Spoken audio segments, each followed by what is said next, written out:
Hello and welcome to the Just Here in the Dark podcast with me, your host Shine, on this weird Wednesday. As always, you can check out the podcast on Spreaker, Spotify, Apple Podcasts, Google Podcasts, and YouTube. And for more scary and weird content, you can check out my Instagram page, which is the Just Here in the Dark podcast on Instagram. I will be posting on my Instagram page a lot of weird, strange clips, including strange short stories, which I'll put out along with the podcast. But without any further ado, let's get into our first story. Our first story comes to us from allthat'sinteresting.com. Anatoly Moskvin loved history. He spoke 13 languages, traveled extensively, taught at a college level, and was a journalist in Russia's fifth largest city. Moskvin was a self-proclaimed expert on cemeteries and dubbed himself a necropolius. One colleague called his work priceless. Too bad Moskvin took his expertise to unhealthy new levels.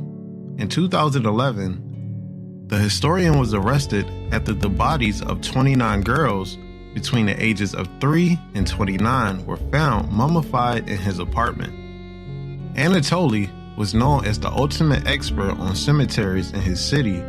He attributes his obsession with the macabre to a 1979 incident where the historian was 13. Moskvin shared his story in a weekly publication dedicated to cemeteries and obituaries, to which he was an avid contributor. In the last article for the publication, dated October 26, 2011, Moskvin divulged how a group of men in black suits stopped him on the way home from school.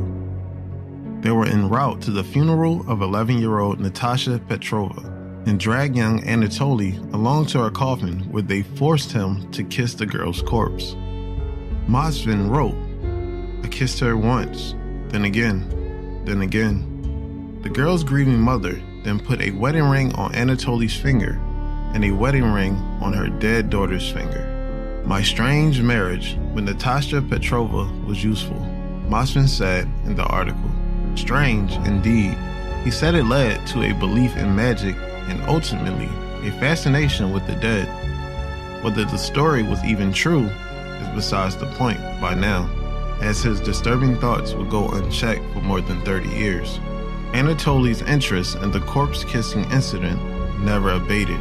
He began to wander through cemeteries as a schoolboy.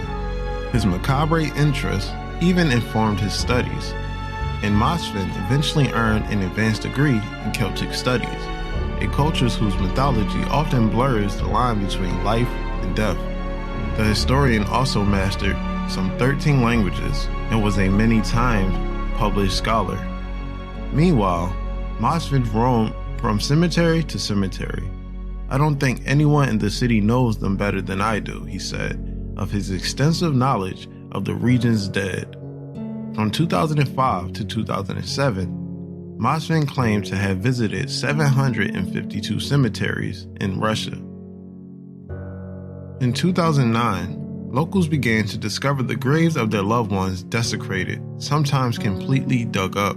Russian Interior Ministry spokesman told CNN that initially, "Our leading theory was that it was done by some extremist organization.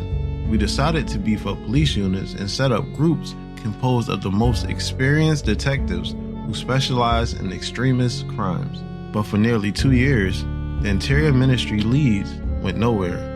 Graves continued to be desecrated and no one knew why." Then, a break in the investigation came following the terrorist attack at the Moscow airport in 2011. Shortly afterwards, authorities heard reports of Muslim graves being desecrated in the Russian city. Investigators were led to the cemetery when someone was painting over the pictures of dead Muslims but not damaging anything else. This was where Moskvin was finally caught. 8 police officers went to his apartment after they apprehended him at the graves of the Muslims to gather evidence. What they found there shocked them all and shook the world. The 45-year-old lived with his parents in a small apartment. He was reportedly lonely and something of a pack rat. Inside, authorities found life-size, doll-like figures throughout the apartment. The figures resembled antique dolls. They wore fine and varied clothing.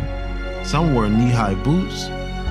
Others had makeup on over faces Masvin had covered in fabric. He had also hidden their hands in fabric. Except these were not dolls. They were mummified corpses of human girls. When police moved one of the bodies, it played music, as if on cue. Inside the chest of many of the dolls, Masvin had embedded music boxes.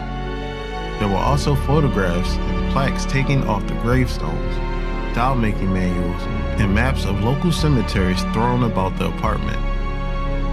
Police even discovered that the clothes worn by the mummified corpses were the clothes in which they were buried in. Investigators later found music boxes or toys inside the bodies of the dead girls so that they could produce sounds when Masvin touched them. There were also personal belongings and clothing inside some of the mummies. One mummy had a piece of her own gravestone with her name written across it inside her own body. Another one contained a hospital tag with the date and the cause of the girl's death. A dried human heart was found inside a third body. Masvin admitted that he would stuff the decayed corpses with rags. Then he would wrap nylon tights around their faces, or fashion doll faces onto them.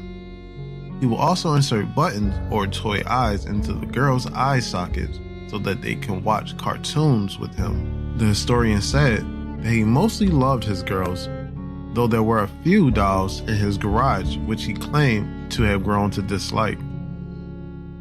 He said he dug up the graves of girls because he was lonely. He said he was single and his biggest dream was to have children. Russian adoption agencies wouldn't let Masvin adopt a child because he didn't make enough money. Perhaps that was for the best, judging by the conditions of his pack rat apartment and his psychotic obsession with dead people.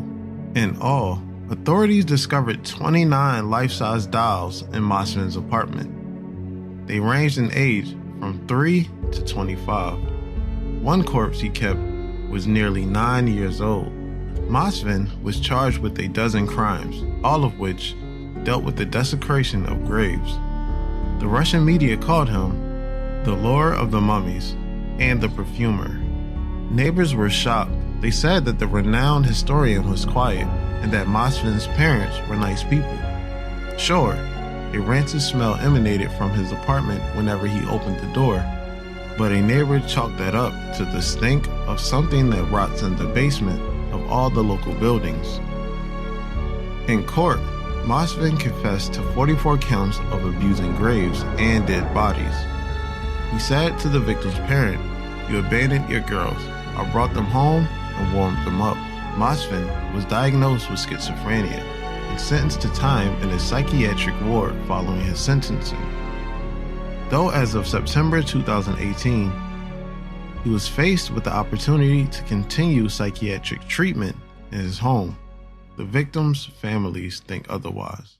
Our next story comes to us again from allthat'sinteresting.com. On April 1st, 2014, Chris Kramers and Lisa Ann Fran left their host family's home to take their family's dog on a walk through the Panamanian jungle. It would be the last time anyone would see them. Kramers and Franz were students from the Netherlands. They had spent 6 months planning their trip to Panama, which was supposed to serve as part vacation, part service trip. They planned on spending some time hiking and touring while also volunteering with local children, teaching arts and crafts, and learning Spanish. The two women had been hiking around the Panamanian jungle for the past 2 weeks as part of a backpacking mission trip and intended to stay for the next 4 weeks with their host family to volunteer at a local school. However, after they waved goodbye to their families at 11 a.m. on April 1st, they were never seen again. The women had written a Facebook post in which they wrote about their intentions to tour the local village. They also wrote that they had a brunch with 2 fellow Dutchmen before embarking on their hike. On the night of April 1st, the host family noticed something was wrong. The dog had returned, safe and sound, but alone. The girls were nowhere to be found. The host family searched the area around their home, but decided to wait until morning to alert the authorities. On April 2nd, Kramers and Franz missed an appointment with the local tour guide who was supposed to take them on a private walking tour of the Panamanian jungle, which prompted the host family to alert authorities. The next morning, an aerial search of the forest was conducted, as well as a foot search of the village and the lightly wooded areas by locals. By April 6, the two women were still missing. Fearing the worst, the Kramers and Franz family flew to Panama, bringing with them detectives from the Netherlands, along with local police and dog units. They searched the forest for 10 days. Days turned into weeks, and after 10 weeks, there has still not been any sign of Kramers or Franz. Then, as police were slowing their search efforts, a local woman turned in a blue backpack, claiming to have found it in a rice paddy along the banks of the river. Inside the backpack were 2 pairs of sunglasses, $83 in cash, Franz's passport, a bottle of water, and 2 bras. Also inside, most importantly, was Franz's camera and both of the women's cell phones. Police immediately investigated the camera and phones and came up with disturbing evidence. The phones had remained in service for almost 10 days after the women disappeared. Over just 4 days, 77 separate attempts had been made to call the police, both via 112, the emergency number in the Netherlands, and 911, the emergency number in Panama. Using the call logs, police were able to come up with an outline of the time the girls spent missing in the forest.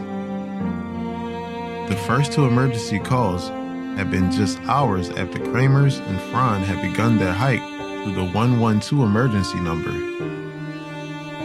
Due to the dense jungle, neither of the attempts went through. In fact, out of all 77 calls, only 1 managed to make contact or broke up after just 2 seconds. Police also discovered that on April 6, several unsuccessful attempts were made to unlock Kramer's phone with the incorrect PIN number. It never received the correct number again. By April 11th, both phones were dead. Though the call log was disturbing, it was nothing compared to the camera. The first photos on the camera were taken the morning of April 1st, when the women had left for the hike. The photos showed them on a trail near the Continental Divide, though nothing about them led police to become suspicious. However, the second set of photos was worrisome. Taken in the dead of night between the hours of 1 and 4 a.m. on April 8th, the photos showed the girls' belongings spread out on rocks, plastic bags, and candy wrappers, oddly piled mounds of dirt, a mirror, and most worrisome, the back of Kramer's head with blood leaking from her temple. After investigating the area where the backpack was found, police uncovered Kramer's clothing, neatly folded along the edge of the river. 2 months later, in the same area, a pelvic bone and a foot, still inside a boot, were found. Soon after that, the bones of both women were discovered. Lisa and Franz's bones looked as if they had decomposed naturally, as there were still bits of flesh attached to them. Kramer's bones were stark white and looked as if they had been bleached. Police questioned the locals, tour guides, and other hikers who had been in the area at the time, but nothing besides the photos and call logs provided them with any evidence as to what had happened. There wasn't even enough evidence to determine the cause of death. To this day, the disappearance and deaths of Chris Kramer and Lisa Ann Franz remain a mystery.